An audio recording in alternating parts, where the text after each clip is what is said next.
പടച്ചോ നോക്കുന്നുണ്ട് എന്ന്. ഒന്ന് ആലോചിച്ച് നോക്കുങ്ങള്. തലശ്ശേരിക്കടുത്ത് പെരിങ്ങത്തൂർ എന്ന് പറഞ്ഞൊരു സ്ഥലമുണ്ട്. അവിടെ ഫരീദ എന്നൊരു പെൺകുട്ടിയുണ്ട്. ആ ഫരീദ എന്ന പേരിന്റെ നേരെ ഒരു സമം ചേർത്താല് അപ്പുറത്ത് എഴുതാൻ പറ്റിയൊരു പേരുണ്ട്, സ്നേഹം എന്നാണത്. ഫരീദ കല്യാണം കഴിഞ്ഞ് ഭർത്താവിന്റെ കൂടെ ജീവിച്ചത് 18 ദിവസം മാത്രം. 18 ദിവസം കഴിഞ്ഞപ്പോഴേക്ക് ഭർത്താവ് ഗൾഫിലേക്ക് തന്നെ തിരിച്ചു പോന്നു, ഇങ്ങോട്ട് തിരിച്ചുപോയി. ഇവിടെ പെയിന്ററായിരുന്നു. പെയിന്റ് ജോലിന്റെ ഇടയിൽ വളരെ ഉയർത്തി നിന്ന് വീണിട്ട് നട്ടെല്ല് പൊട്ടിയിട്ടാണ് വീട്ടിലേക്ക് തിരിച്ചു വന്നത്. നട്ടെല്ല് പൊട്ടിയ ആളുകളെ നമ്മൾ കണ്ടിരിക്കുമല്ലോ, ഒന്നിനും കഴിയൂല. കഴുത്തിന് കീഴ്പോട്ട് യാതൊരു സ്വാധീനവുമില്ലാതെ ഒന്നനങ്ങാൻ പോലും കഴിയാതെ വാട്ടർ ബെഡിൽ കിടക്കേണ്ട അവസ്ഥയിലാണ് ആ ഭർത്താവ് തിരിച്ചു വന്നത്.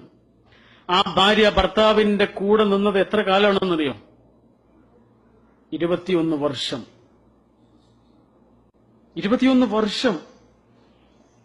21ാമത്തെ വർഷം ആ ഭർത്താവിന് ക്യാൻസർ പിടിപെട്ടിട്ട് ആശുപത്രിയിൽ IICUവിൽ കിടക്കുന്ന സമയത്ത് ഡോക്ടർ പുറത്തിറങ്ങിയിട്ട് പറഞ്ഞു, ഒരു പ്രതീക്ഷയില്ല എന്ന് പറഞ്ഞു. ഞങ്ങളെ കൊണ്ട് ചെയ്യാൻ പറ്റുന്നൊക്കെ ഞങ്ങൾ ചെയ്യുന്നുണ്ട്, ഒരു പ്രതീക്ഷയില്ല എന്ന് പറഞ്ഞു. ഇവരൊക്കെ അത് കാത്തിരിക്കുന്ന വാർത്തയാണ്, ആർക്കൊരു ഞെട്ടലുമില്ല. പക്ഷെ ആ ഫരീദ എന്താ ചെയ്യുന്നതെന്നറിയോ നിങ്ങള്? ആ ആശുപത്രിയിലെ പ്രയർ ഹാളിലേക്ക് ഓടിച്ചെന്ന് 2 റക്അത്ത് നിസ്കരിച്ച് സുജൂദിൽ വീണ് പൊട്ടിക്കരഞ്ഞുകൊണ്ട് പ്രാർത്ഥിക്കുന്നത്, അല്ലാഹുവേ എന്റെ പ്രിയങ്കരനായ ഭർത്താവിന് നീ ദീർഘായുസ് കൊടുക്കണമെന്ന്. ദീർഘായുസ് കൊടുത്തുള്ള അവസ്ഥ എന്തായിരിക്കും? ശാരീരികമായോ സാമ്പത്തികമായോ സുഖങ്ങൾ ഇല്ലാന്ന് മാത്രമല്ല, ഒരു നല്ല വാക്ക് പോലും കേൾക്കൂല, കരച്ചിലും പിടിച്ചിലും മാത്രമാ. വാട്ടർ ബെഡിൽ കിടക്കുന്ന ആ ഭർത്താവിന്റെ കൂടെ ഒന്ന് വെറുതെ കിടക്കാൻ പോലും ആ ഭാര്യയ്ക്ക് കഴിയൂല. എന്നിട്ടും ആ ഭാര്യ പറയുന്നു, എനിക്ക് എന്റെ ഭർത്താവിനെ വേണം. എന്തിന്? ഈഹലോകത്തെ ഏതെങ്കിലും ഒരു കൗതുകമല്ല, ഭൗതികമായ ഒരു കൗതുകവുമല്ല ആ പെൺകുട്ടിയുടെ മനസ്സിനെ സ്വാധീനിച്ചത്, അതിനപ്പുറത്തുള്ളൊരു ലോകമാണ് ഈ വിശ്വാസം. കേരളത്തിലെ വളരെ പ്രസിദ്ധനായ ഒരു ഓങ്കോളജിസ്റ്റ് ഉണ്ട്, ക്യാൻസർ രോഗികളുടെ ഡോക്ടർ. അദ്ദേഹത്തിന്റെ പേര് ഡോക്ടർ VP ഗംഗാധരൻ എന്നാണ്. അദ്ദേഹം എഴുതിയൊരു പുസ്തകമുണ്ട്, ജീവിതമെന്ന അത്ഭുതം. അദ്ദേഹത്തിന്റെ അടുത്ത് വന്ന പലതരത്തിലുള്ള ക്യാൻസർ രോഗികളെ കുറിച്ച് അദ്ദേഹം എഴുതിയ പുസ്തകമാണ്. നിങ്ങൾ എവിടുന്നെങ്കിലും കിട്ടുകയാണെങ്കിൽ തീർച്ചയായിട്ടും ആ പുസ്തകം വാങ്ങി വായിക്കണം. കാരണം ആ പുസ്തകത്തിന്റെ പ്രത്യേകത, നമ്മൾ ആ പുസ്തകം വായിച്ചു കഴിഞ്ഞാൽ മനുഷ്യരായ മനുഷ്യരോട് മുഴുവനും നമ്മൾക്ക് സ്നേഹം തോന്നും. ആരെയും നമ്മൾ വെറുക്കൂല. ആരുടെ മുഖത്ത് നോക്കിയിട്ട് നമുക്ക് അയാൾക്ക് ഇഷ്ടമല്ലാത്തൊരു വാക്ക് പറയൂല. മനുഷ്യന്റെ വില എന്താണെന്ന് പറഞ്ഞു തരുന്ന ഒരു പുസ്തകമാണത്. അതിൽ അദ്ദേഹം ഒരുപാട് സംഭവങ്ങൾ അതിലൊരു സംഭവം, അദ്ദേഹത്തിന്റെ അടുത്തൊരു പെൺകുട്ടി വന്നു, ക്യാൻസർ രോഗിയാണ്, വളരെ മാരകമായ ക്യാൻസർ. അതിന്റെ സ്കാൻ റിപ്പോർട്ടുകളെല്ലാം നോക്കിയതിനു ശേഷം ഡോക്ടർ കുടുംബത്തോട് പറഞ്ഞു, വളരെ പ്രയാസമുണ്ട്, വളരെ ഗുരുതരമായിട്ട് തന്നെ രോഗം പടർന്നു പിടിച്ചിട്ടുണ്ട്, പക്ഷെ എന്നെ കൊണ്ട് ചെയ്യാൻ പറ്റുന്നൊക്കെ ഞാൻ ചെയ്യും, നിങ്ങളുടെ സപ്പോർട്ട് ഉണ്ടെങ്കിൽ എന്നെ കൊണ്ട് ആകുന്ന വിധത്തിലൊക്കെ ഞാൻ ചെയ്യാം. എനിക്കൊരു വലിയ പ്രതീക്ഷ ഒന്നും തരാൻ പറ്റൂല, ഇങ്ങനെയൊക്കെ ഞാൻ ചികിത്സിച്ചു നോക്കാം, പക്ഷെ വലിയ സാമ്പത്തിക ചെലവുണ്ട്, ലക്ഷക്കണക്കിന് രൂപയുടെ ചെലവാണ് ഡോക്ടർ പറയണത്. ഇവരുടെ കയ്യിൽ പൈസ ഇല്ല, ഇവര് പിന്നെ വരാമെന്ന് പറഞ്ഞിട്ട് തിരിച്ചുപോയി. പിന്നെ വരാനുള്ള പോക്കല്ല, പൈസ ഇല്ലാത്തതുകൊണ്ട് അവർ നിർത്തി പോവാണ്. 1-2 ആഴ്ച കഴിഞ്ഞപ്പോ ഈ ഡോക്ടറുടെ അടുത്തേക്ക് ഒരു ചെറുപ്പക്കാരൻ വന്നു. ആ ചെറുപ്പക്കാരൻ പറഞ്ഞു, ഡോക്ടർ ഞാൻ വരുന്നത് ഗൾഫിൽ നിന്നാണ്, നേരിട്ട് ഡോക്ടറുടെ അടുത്തേക്കാണ് വരുന്നത്. കഴിഞ്ഞ ആഴ്ച നിങ്ങളുടെ അടുത്ത് വന്ന ആ പെൺകുട്ടിയുടെ ഭർത്താവാണ് ഞാൻ. ഞങ്ങൾ കല്യാണം കഴിഞ്ഞ് ഏതാനും ദിവസങ്ങൾ മാത്രമേ ഒരുമിച്ച് ജീവിച്ചിട്ടുള്ളൂ. അപ്പോഴേക്ക് ഞാൻ ഗൾഫിലേക്ക് പോയി. ഗൾഫിലേക്ക് പോയ ഉടനെ ഈ വാർത്തയാണ് ഞാൻ കേൾക്കുന്നത്, മാരകമായ അസുഖമാണ്. ഞാൻ എന്താ ചെയ്യേണ്ടത്? ഞാൻ ഒരുപാട് ആലോചിച്ച് എന്ത് ചെയ്യണം, ഒഴിവാക്കണം എന്നാണ് ഇപ്പൊ എല്ലാവരും എന്നോട് പറയണത്. ഞാൻ ഏറ്റവും കൂടുതൽ കേൾക്കുന്നത് ഇതാണ്, ഒഴിവാക്കണം എന്ന്. ഒഴിവാക്കിയാൽ എന്റെ കുടുംബമോ അവളുടെ കുടുംബമോ എന്നെ അതിന്റെ പേരിൽ കുറ്റപ്പെടുത്തില്ല എന്ന് എനിക്ക് ഉറപ്പാണ്. കാരണം അവൾക്കൊരു ജീവിതമല്ല, അവനെങ്കിലും ഒരു ജീവിതം ഉണ്ടായിക്കോട്ടെ എന്നേ പറയുള്ളൂ. അല്ലെങ്കിൽ വെറും ആ ഏതാനും ദിവസങ്ങളുടെ ആത്മബന്ധം വെച്ചിട്ട് എനിക്ക് അവളെ ചികിത്സിക്കാം. ഏത് വേണമെന്ന് ഞാൻ കുറെ ചിന്തിച്ചു. ഞാൻ പെട്ടെന്നൊരു തീരുമാനത്തിലെത്തി, ഞാൻ അവളെ ചികിത്സിക്കും.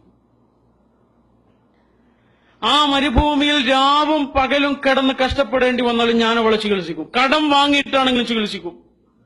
ആ ചികിത്സക്കിടയിൽ അവൾ മരിച്ചു പോകുകയാണെങ്കിൽ സന്തോഷത്തോടു കൂടി അവളെ മരിപ്പിക്കും. അതല്ല, ജീവിതത്തിലേക്ക് തിരിച്ചു വരികയാണെങ്കിൽ അതിലേറെ സന്തോഷത്തോടു കൂടി അവളെ സ്വീകരിക്കും എന്ന് പറഞ്ഞിട്ട് ആ ചെറുപ്പക്കാരൻ ഗൾഫിലേക്ക് തന്നെ തിരിച്ചുപോയി. പൈസ അയക്കുന്നത് ഡോക്ടറുടെ അക്കൗണ്ടിലേക്കാണ്. ഡോക്ടർ ആ പെൺകുട്ടിയെ ചികിത്സിക്കാൻ തുടങ്ങിയെന്ന് മാത്രമല്ല, മാസങ്ങൾ കഴിഞ്ഞപ്പോ ആ പെൺകുട്ടി റിക്കവറായി എന്ന് മാത്രമല്ല, BA കഴിഞ്ഞു, MA കഴിഞ്ഞു, B.Ed കഴിഞ്ഞു. ഇന്ന് എറണാകുളം ജില്ലയിലെ കളമശ്ശേരിയിൽ ഒരു സ്കൂൾ അധ്യാപികയാണെന്ന് മാത്രമല്ല, 2 പിഞ്ചോമനകളുടെ ഉമ്മയുമാണ്. മാഷാ അല്ലാഹ്. ഭർത്താവിനെ സ്നേഹിച്ച ഭാര്യയും ഭാര്യയെ സ്നേഹിച്ച ഭർത്താവും. ഉപാധികളില്ലാത്ത സ്നേഹമാണിത്. മനസ്സിന്റെ ആഴങ്ങളിൽ നിന്നുള്ള ഇഷ്ടമാണത്. എത്ര തന്നെ കഷ്ടപ്പാടുകളിലും ദുരിതങ്ങളിലും കൂടെ ഉണ്ടാകുമെന്ന കൈപ്പിടുത്തമാണിത്. കൂടെ ഉണ്ടാകുന്നുള്ള ഒരു ഊക്കും ഊർജവുമാണത്. ഇതെങ്ങനെയാണ് കൈവരുന്നത്? ഇത് കൈവരാൻ വേറൊരു മാർഗമല്ല, ഈമാൻ മാത്രമേ ഉള്ളൂ. എന്റെ കൂടെ പഠിച്ചൊരു പെൺകുട്ടിയുണ്ട്. ആ പെൺകുട്ടി നന്നായി പഠിക്കുന്ന ഒരു പെൺകുട്ടി, നല്ല ദീനീ നിഷ്ഠയുള്ള, നല്ല സ്വഭാവ മഹിമയുള്ള, അങ്ങനെ നല്ല ഒരു പ്രതിഭയുള്ള പെൺകുട്ടി. വളരെ പാവപ്പെട്ട കുടുംബമാണ്. ഉപ്പ മരിച്ചുപോയി, ഉമ്മ മാത്രമേ ഉള്ളൂ. അങ്ങനെ ഉമ്മ ചെറിയ ജോലിക്കെല്ലാം പോയിട്ടാണ് ഇവളെ പഠിപ്പിക്കുന്നത്. അപ്പൊ ഇവൾക്ക് പലതരത്തിലുള്ള പ്രപ്പോസൽസ് വരുമ്പോൾ ഇവൾ അതിനൊന്നും സമ്മതിക്കൂല. പ്രപ്പോസലുകളെല്ലാം ഇവൾ ഒഴിവാക്കിയുള്ളൂ. എനിക്ക് പഠിക്കണം, എനിക്ക് ജോലി വാങ്ങണം, ഉമ്മയെ സഹായിക്കണം, അതാണ് അവളുടെ ആഗ്രഹം. പക്ഷെ ഒരു ആലോചന എല്ലാവർക്കും ഇഷ്ടപ്പെട്ടു, കുടുംബത്തിന് ഇഷ്ടപ്പെട്ടു, മാഷന്മാർക്ക് ഇഷ്ടപ്പെട്ടു, അവളുടെ ഉമ്മയ്ക്കും ഇഷ്ടപ്പെട്ടു. അവളെ നിർബന്ധിച്ചു. അങ്ങനെ അവളതിന് സമ്മതിച്ചു. അവൾക്ക് ഇഷ്ടമില്ലാതെ സമ്മതിച്ചു. ഇഷ്ടമല്ല എന്നാണ് ക്ലാസ്സിലുള്ള എല്ലാവരോടും അവൾ പറഞ്ഞത്. അങ്ങനെ ഇഷ്ടമില്ലാതെ കല്യാണം നടന്നു. അവളെ കൂട്ടിക്കൊണ്ടുപോയി കുറച്ച് ദിവസങ്ങൾ കഴിഞ്ഞപ്പോൾ അവളുടെ ഒരു കത്ത് ഞങ്ങളുടെ ക്ലാസ്സിലേക്ക് വന്നു. ആ കത്തിൽ അവൾ പറയുന്നത്, എനിക്കൊട്ടും ഇഷ്ടമില്ലാതെയാണ് ഈ കല്യാണം നടന്നത്, നിങ്ങൾക്കൊക്കെ അറിയാം. പക്ഷെ ഇപ്പൊ എനിക്ക് വളരെ സന്തോഷമാണ്. ഞാനിതിനെങ്ങനെ സമ്മതിച്ചിട്ടില്ലായിരുന്നെങ്കിൽ അതിന്റെ വലിയൊരു നഷ്ടമായിരുന്നു. കാരണം എന്നെ അത്രയധികം ഇഷ്ടപ്പെടുന്ന ഒരു ഭർത്താവാണ്, എന്നെ അത്രയധികം ഇഷ്ടപ്പെടുന്ന ഒരു കുടുംബമാണ് എന്നൊക്കെ പറഞ്ഞിട്ടാണ് അവളുടെ കത്ത്.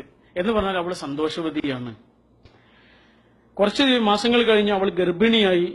ഇയാൾ ഗൾഫിലേക്ക് തന്നെ തിരിച്ചുപോയി. റിയാസ് എന്നാണ് അയാളുടെ പേര്. ഗൾഫിലേക്ക് തിരിച്ചുപോയ അദ്ദേഹം ഒരു അപകടത്തിൽപ്പെട്ട് മരിച്ചുപോയി. അങ്ങനെ ആ മരണവാർത്ത അറിഞ്ഞിട്ട് ഞങ്ങൾ അവളുടെ വീട്ടിലേക്ക് ചെല്ലുക. അങ്ങനെ വീട്ടിലേക്ക് ചെല്ലുമ്പോൾ അവളുടെ കൂട്ടുകാരികളെ കാണുമ്പോൾ അവൾ പറയുന്നത് എന്താണെന്നറിയോ? നിങ്ങൾ എന്നെ ആശ്വസിപ്പിക്കാനല്ലേ വരുന്നത്, എന്നെ ആശ്വസിപ്പിക്കണ്ട. കനന്തുങ്ങിയ മുഖത്തോടുകൂടി, ഒരു കണ്ണീരണിയാൻ പോലും കഴിയാതെ വിങ്ങുന്ന മനസ്സോടുകൂടി അവൾ പറഞ്ഞു, നിങ്ങൾ എന്നെ ആശ്വസിപ്പിക്കണ്ട. കാരണം എനിക്കറിയാം എന്താ സംഭവിച്ചതെന്ന്. ഒരു പെണ്ണിന്റെ ജീവിതത്തിൽ ഏറ്റവും വലിയ നഷ്ടം സംഭവിച്ചത്. എന്റെ ജീവിതത്തിൽ ഏറ്റവും വലിയ നഷ്ടമാണ് സംഭവിച്ചത്. എന്നെ കൊണ്ട് ഒരാളെ എത്ര ഇഷ്ടപ്പെടാൻ കഴിയോ അതിലേറെ ഞാൻ അദ്ദേഹത്തെ ഇഷ്ടപ്പെട്ടിട്ടുണ്ട്. പക്ഷെ ഞാൻ അദ്ദേഹത്തെ ഇഷ്ടപ്പെട്ടതിനേക്കാളേറെ അദ്ദേഹത്തെ ഇഷ്ടപ്പെട്ട ഒരാളുണ്ട്. അയാളുടെ അടുത്തേക്കാണ് എന്റെ റിയാസ്ക പോയിട്ടുള്ളത് എന്ന് പറഞ്ഞു. എല്ലാരും കണ്ടു നിൽക്കെ അവൾ കരഞ്ഞിട്ടില്ല, സ്വകാര്യമായിട്ട് കരഞ്ഞിട്ടുണ്ടാവും. പക്ഷെ അവൾ പൊട്ടിക്കരഞ്ഞൊരു ദിവസം ഉണ്ടായിരുന്നു. അതാ കുട്ടി ജനിച്ച ദിവസം. ആ പിഞ്ചോമനയുടെ മുഖം കണ്ടപ്പോൾ അവൾ കരഞ്ഞുപോയി. ആ പിഞ്ചോമനയുടെ കൊഞ്ചലും കൗതുകവും കാണാൻ അവളുടെ പ്രിയങ്കരനായ ഉപ്പ ഈ ലോകത്തില്ലല്ലോ എന്ന സങ്കടം കൊണ്ട് ആ ഉമ്മ കരഞ്ഞുപോയി. അവൾ ആ കുട്ടിക്കൊരു പേരിട്ടു. പേര് കെൻസ റിയാസ് എന്നായിരുന്നു. കെൻസ എന്ന് പറയുന്ന നിധി എന്നാണ്, റിയാസിന്റെ നിധി. ആ റിയാസിന്റെ നിധിയോടൊപ്പം അവൾ ജീവിതം തുടങ്ങി. പക്ഷെ അള്ളാഹു അതിനുള്ള അനുഗ്രഹം അവൾക്ക് കൊടുത്തില്ല. അവൾക്ക് മാരകമായ അസുഖം വന്നു, ബ്ലഡ് ക്യാൻസർ വന്നു. ബ്ലഡ് ക്യാൻസർ വന്ന് ആശുപത്രി കിടക്കുന്ന സമയത്ത് അവളെ കാണാൻ ചെല്ലുമ്പോൾ അവൾ പറയണത്, എനിക്ക് സങ്കടമൊക്കെ ഉണ്ട്, എന്റെ കുട്ടിയെ അമ്മാക്ക് നോക്കേണ്ടി വരും, മകന് ഒരുപാട് പ്രയാസങ്ങളുണ്ട്, രോഗമുണ്ട്, കഷ്ടപ്പാടുണ്ട്.